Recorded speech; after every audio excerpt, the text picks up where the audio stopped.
Welcome to Listen Horror Stories on my channel. Please like and subscribe my channel for more videos and press the bell icon to never miss an update. Let's start. Gulliver's Travels.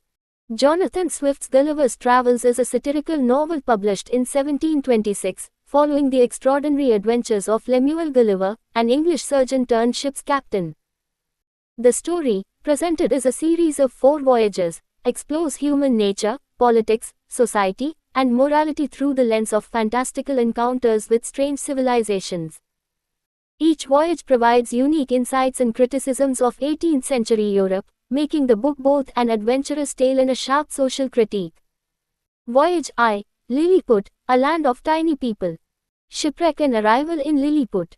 Gulliver's first voyage begins when his ship, the Antelope, is wrecked in a violent storm. He washes ashore, exhausted, on an unknown island. When he wakes, he finds himself tied down by tiny ropes, surrounded by a crowd of miniature people, each only 6 inches tall.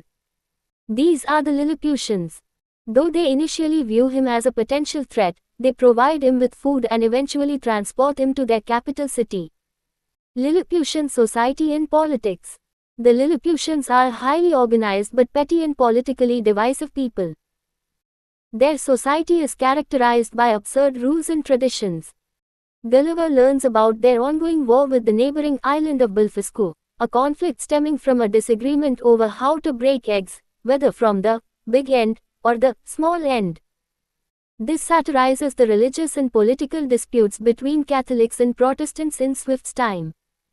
Gulliver's immense size makes him both an asset and a danger. The Emperor of Lilliput, impressed by his strength, enlists Gulliver's help to defeat Blefuscu. Gulliver drags Blefuscu's entire naval fleet across the sea, securing a Lilliputian victory. However, his refusal to completely destroy Blefuscu earns him enemies at court. Betrayal and escape. Gulliver's position deteriorates when court intrigue leads to accusations of treason. He is charged with extinguishing a fire in the royal palace by urinating on it, an act considered deeply offensive, despite its effectiveness. Facing a death sentence, Gulliver flees to Blefuscu, where he is welcomed. Eventually, he finds a large abandoned boat, repairs it, and sails back to England, leaving the Lilliputians behind. Voyage 2, Brobdingnag, a land of giants. Arrival in Brobdingnag. Restless after his return to England, Gulliver embarks on another voyage, only for his ship to be blown off course. This time, he finds himself in Brobdingnag, a land where everything is enormous and the inhabitants are giants, each around 60 feet tall. Gulliver is discovered by a farmer, who initially treats him as a curiosity and later exploits him by displaying him as a sideshow attraction. Life in Brobdingnag. The farmer eventually sells Gulliver to the Queen of Brobdingnag, who keeps him as a court pet. Gulliver is treated kindly by the Queen in her court, though he remains an oddity to the Brobdingnagians.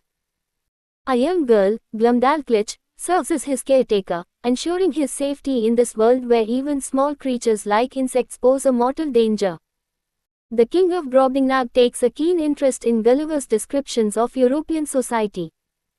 However, the king is appalled by the corruption, greed, and violence that Gulliver recounts, particularly regarding warfare and politics. He concludes that Europeans are morally inferior, describing them as odious little vermin. This critique reflects Swift's own disdain for the failings of humanity. Escape. Though Gulliver enjoys a relatively peaceful life in Brobdingnag, he longs to return home. His chance comes when a giant bird snatches his traveling box and drops it into the sea. Rescued by a passing ship, Gulliver returns to England once again, bringing with him a new perspective on human nature and morality. Voyage 3, Laputa and the Flying Islands. The Flying Island of Laputa. On his third voyage, Gulliver's ship is attacked by pirates, and he is left adrift before being rescued by the inhabitants of Laputa, a floating island that hovers above the ground. The Laputans are an eccentric people obsessed with mathematics, astronomy, and music, but they are so preoccupied with abstract theories that they are often oblivious to practical realities. The Laputans control the land below them by threatening to block sunlight or drop the island on rebellious regions.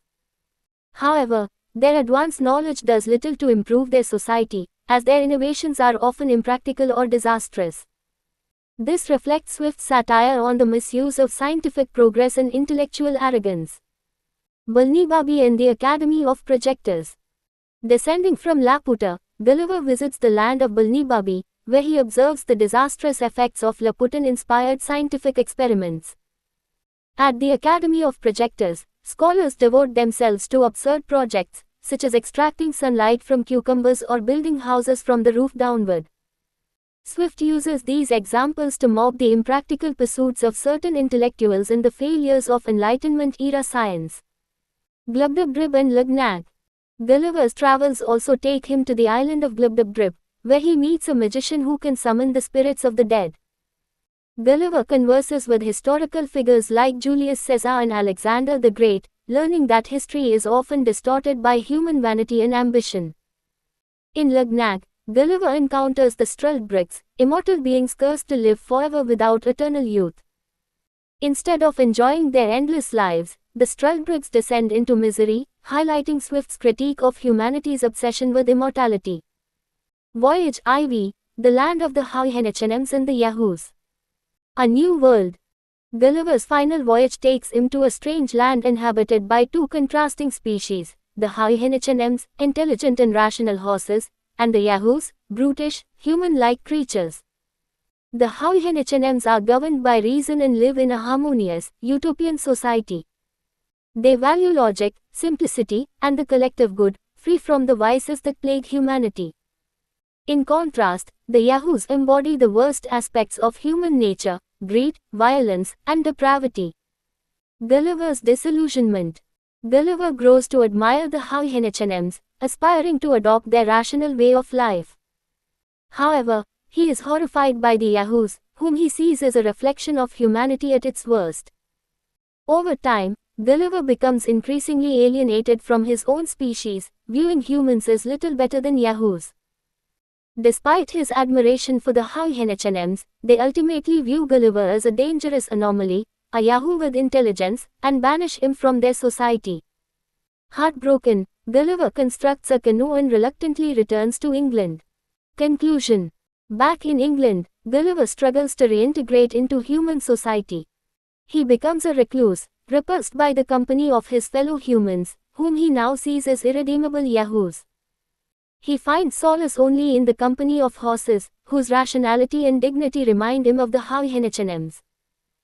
Through Gulliver's travels, Swift critiques the flaws and hypocrisies of human nature, exploring themes such as the abuse of power, the dangers of excessive pride, and the folly of pursuing knowledge without wisdom.